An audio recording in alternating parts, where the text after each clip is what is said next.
चाची, मैं Manish study world से। काफ़ी स्टूडेंट कंफ्यूज्ड हैं जो कि कनाडा में अभी एसडीएस की न्यू रिक्वायरमेंट्स आ रही हैं, उसके लिए क्या आगे एक्चुअल एंटी रिक्वायरमेंट्स रहेंगी इंग्लिश के लिए।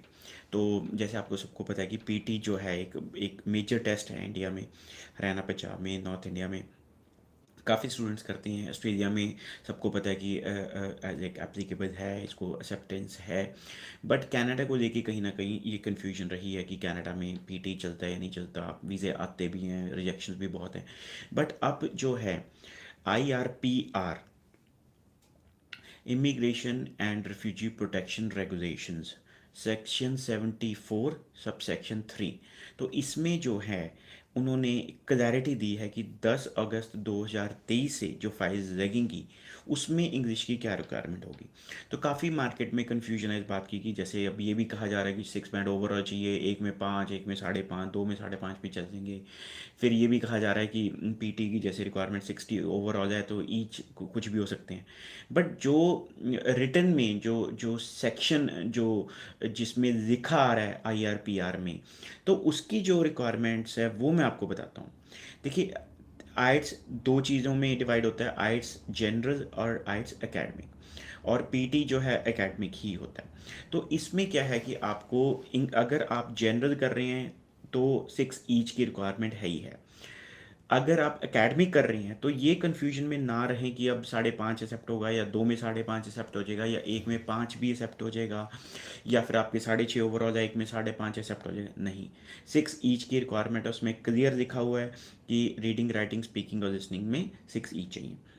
और इसके अलावा अगर बात करें पीटीई की, तो पीटी का अगर आप एग्ज़ाम देना चाहते हैं तो 60 ओवरऑल होनी चाहिए और ईच मॉड्यूल भी 60 होनी चाहिए। देखिए, पीटी अगर मैं बोलूँ 60 ईच ईजी नहीं है, मुश्किल है। काफ़ी स्टूडेंट्स लाइक 60 तक तो ले जाते हैं, 65 तक भी ले जाते हैं, बट 60 ईच नहीं ले पाते क्योंकि it's a high like English level. So जो एक्साइटमेंट वाली बात ये थी कि हाँ पीटी एक्सेप्ट होगा, ऐसे होगा वैसे होगा, बट इसमें मुझे ज़्यादा कोई एक्साइटमेंट वाली बात लग नहीं रही क्योंकि 60 ईच लेना कोई इतना ईजी नहीं है। अगर इसकी 60 ईच नहीं आते बच्चे के तो उसको जनरल कैटेगरी में ही अप्लाई करना पड़ेगा जैसे वो पहले कर रहा था। तो आइट्स को लेके एज सच कोई चेंजेस नहीं दिख रहे हैं। पीटी को लेके जो अगर एडिशन है 60 ईच की है, तो इसमें आप ये सोच के चलिए कि अगर आप इंग्लिश इतनी ज़्यादा अच्छी नहीं है, आप 60 पीटी ईच नहीं लेके जा सकते, या आप आइट्स में 6 ईच नहीं आ रहे एकेडमिक में, तो आपके लिए जो बेस्ट ऑप्शन है, और हम भी अपनी अकेडमीज़ में भी, हमारे सेंटर्स में भी हम करवा रहे हैं कि जनरल में आप 6 ईच लीजिए। तो जनरल में 6 ईच देने से आपको जो है एसडीएस में आपकी एलिजिबिलिटी बन जाती है। और काफ़ी कॉलेजेस हैं जो एसडीएस में 6 ईच में जनरल लाइक आइट्स को एक्सेप्ट करते हैं। तो जनरल आइट्स काफ़ी इजी है एज़ कम्पेयर टू एकेडमिक आइट्स।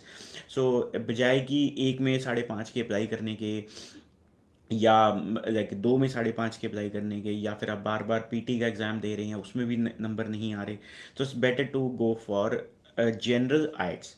तो काफ़ी इजी प्रोसेस है। अगर आपने आइट्स में 6 ओवरऑल लिए हैं, एक या दो में 5.5 हैं, तो अगर आप जनरल एग्ज़ाम देंगे तो 6 ईच आराम से आपके आ जाएंगे। तो आपका जो कनाडा जाने का सपना है वो भी पूरा हो सकता है, और एसडीएस में अप्लाई करने का सपना भी पूरा हो सकता है।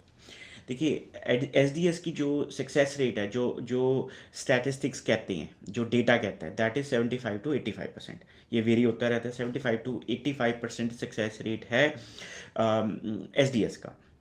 अगर हम बात करें नॉन एस डी एस की, उसका success rate as per data and statistics is 65%। So कोई ज़्यादा फ़र्क नहीं है, बट फिर भी एक बच्चों को एक रहता है कि हाँ एस डी एस में अप्लाई करें, सक्सेस रेट हाई है। No doubt success rate high है। तो अगर 65 और 85% की बात करें तो भी 20% हाई है, और ये मैटर करता है, काफ़ी मैटर करता है।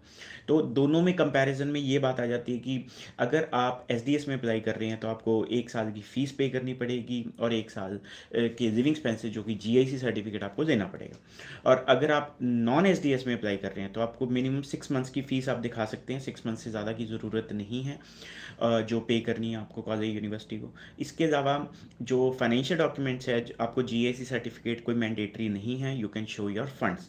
तो अगर नॉन एसडीएस में आप अप्लाई करना चाहते हैं, 6 मंथ्स की फ़ीस पे कीजिए।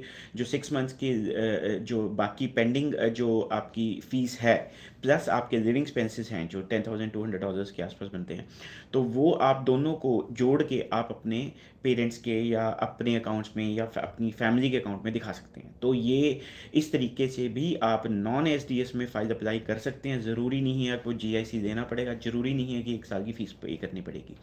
तो अब होता क्या है ज़्यादातर कि एसडीएस में जब एक बार आप एलिजिबल नहीं हो, तो कंसल्टेंट क्या करेंगे आपको कि 1 साल की फ़ीस भर दो जी, जीआईसी कर दो, बट एज सच वो मैंडेटरी नहीं है। आपने जीआईसी करा या 1 साल की फ़ीस भरी, उससे कोई फ़र्क नहीं पड़ेगा, आपका केस एसडीएस नहीं बनेगा। हाँ, फाइलिंग उस तरीके से आप ज़रूर कर रहे हो, बट उससे एज सच केस में कोई फ़र्क नहीं पड़ता।